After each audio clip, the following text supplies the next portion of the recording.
Study में आप सबका स्वागत है फिर से एक नई उमंग के साथ, एक नए लेसन के साथ। आज की क्लास है एडवांस स्ट्रक्चर्स के बारे में। एडवांस स्ट्रक्चर्स स्पोकन इंग्लिश में बहुत ज़रूरी होते हैं, क्योंकि जब कभी भी हम इंग्लिश में बात कर रहे होते हैं तो कभी ना कभी ऐसा होता है कि कुछ स्ट्रक्चर्स की हमें ज़रूरत पड़ती है। तो आज की क्लास है कुछ ऐसी स्ट्रक्चर्स के बारे में। आज की क्लास में आप ये सभी स्ट्रक्चर्स को सीखने वाले हैं। तो चलिए फिर आज के इस लेसन की शुरुआत करते हैं। जो फर्स्ट स्ट्रक्चर है वो है ज़्यादा से ज़्यादा। तो इसके लिए यूज़ करते हैं एट द मोस्ट और इसके बाद सेंटेंस। ऐसे सेंटेंसेस ज़्यादातर फ्यूचर के लिए बोले जाते हैं, जैसे कि ज़्यादा से ज़्यादा वह मेरी मदद नहीं करेगा। ज़्यादा से ज़्यादा at the most he will not help me. ज़्यादा से ज़्यादा वह यहाँ नहीं आएगी। At the most she will not come here. ज़्यादा से ज़्यादा वह मुझसे बात नहीं करेगा। At the most he will not talk to me. ज़्यादा से ज़्यादा वह शोर मचाएगा। At the most he will make a noise. Structure है करने की सोच रहा हूँ, करने की सोच रही हूँ, करने की सोच रहे हैं। इस तरीके के स्ट्रक्चर होते हैं। तो वहाँ पर subject plus helping verb plus thinking of plus B four यानी कि आईएनजी वाला फॉर्म प्लस नाउन। जैसे कि सेंटेंस है स्कूल में पढ़ाने की सोच रही हूँ। सबसे पहले सब्जेक्ट आएगा आई के साथ एम आएगा, प्रेजेंट कॉन्टिन्यूअस में है। I am thinking of. इसके बाद पढ़ाने की इंग्लिश होती है टीच में आईएनजी लगा देंगे। टीचिंग कहाँ पर? स्कूल में, इन स्कूल। वह स्कूटी खरीदने की सोच रहा है। He is thinking of. खरीदने की बाय में आईएनजी लगा देंगे, buying a scooty. He is thinking of buying a scooty. वे मथुरा जाने की सोच रहे थे। पास में है।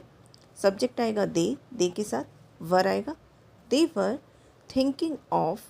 जाने की इंग्लिश होती है गो में आईएनजी लगा देंगे, going to Mathura. They were thinking of going to Mathura.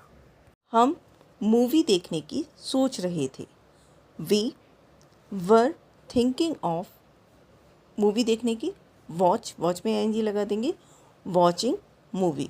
We were thinking of watching movie. करते हैं आज की नेक्स्ट स्ट्रक्चर की, जो है पलक झपकते ही या कुछ ही समय में या देखते ही देखते या बहुत जल्दी के लिए इस्तेमाल किया जाता है। वो है इन नो टाइम। इसके लिए सेंटेंस है। सबसे पहले सेंटेंस बनाएंगे और इसके बाद इन नो टाइम लिखेंगे। जैसे कि सेंटेंस है देखते ही देखते 5 बज गए। It's 5 o'clock in no time. देखते ही देखते मूवी शुरू हो गई। Movie started in no time. बच्चों ने कुछ ही समय में अपना खाना ख़त्म कर लिया। Kids finished their food in no time. मैं वहाँ पलक झपकते ही पहुँच गई। I reached there in no time.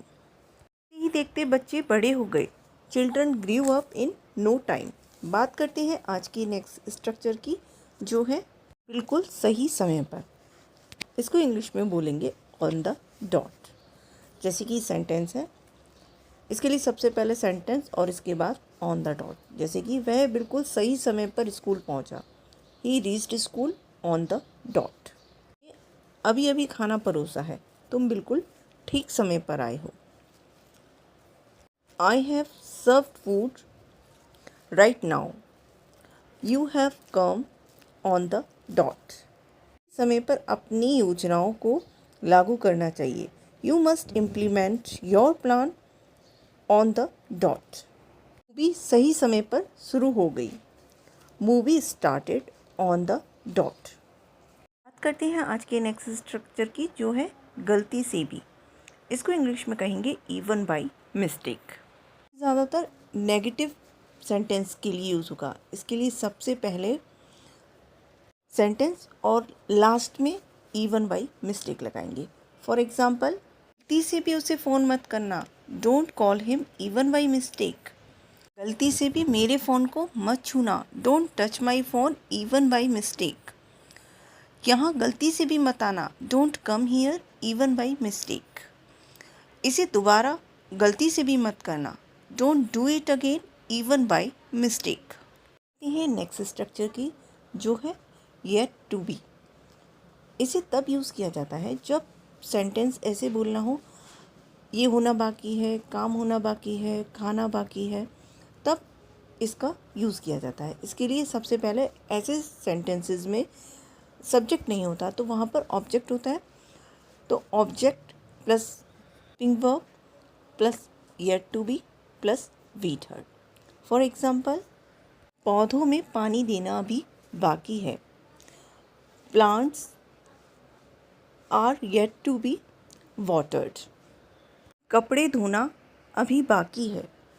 Clothes are yet to be washed. खाना खाना अभी बाकी है। Food is yet to be eaten. काम करना अभी बाकी है। Work is yet to be done. करते हैं आज के नेक्स्ट स्ट्रक्चर की जो है अब और नहीं। इसको इंग्लिश में बोलेंगे नो लॉन्गर। इसका यूज़ सेंटेंस में नॉट की जगह करते हैं, जैसे कि वह अब मेरी पड़ोसी नहीं है। He is not my neighbour. ये होगा तो नॉट की जगह नो लॉन्गर लगा देंगे। She is no longer my neighbour. तुम मेरे दोस्त अब नहीं हो, मतलब पहले हुआ करते थे पर अब नहीं हो। You are no longer my friend. वह अब यहाँ नहीं रहती है। She is no longer live here. वह अब और तुम्हारी मदद नहीं करेगा। He will no longer help you. वह अपना पैसा और बर्बाद नहीं करेगा। He will no longer waste his money. आज की नेक्स्ट स्ट्रक्चर की जो है समय आने पर। इसको इंग्लिश में बोलेंगे इन द कोर्स ऑफ टाइम। इसके लिए सबसे पहले स्ट्रक्चर लगाएंगे इन the course of time plus sentence. जैसे कि सेंटेंस है, समय आने पर मैं यहाँ से चला जाऊँगा। इन the course of time I will go from here. समय आने पर वह उसकी मदद करेगा। इन the course of time he will help him. समय आने पर वह मुझे मेरा पैसा वापस कर देगा। In the course of time he will return my money. समय आने पर वह उसे माफ़ कर देगा। In the course of time he will forgive him. समय आने पर मैं सच बता दूंगी। In the course of time I will tell the truth. यदि क्लास अच्छी लगी हो तो चैनल को लाइक शेयर सब्सक्राइब करना ना भूलें। मिलते हैं नेक्स्ट क्लास में।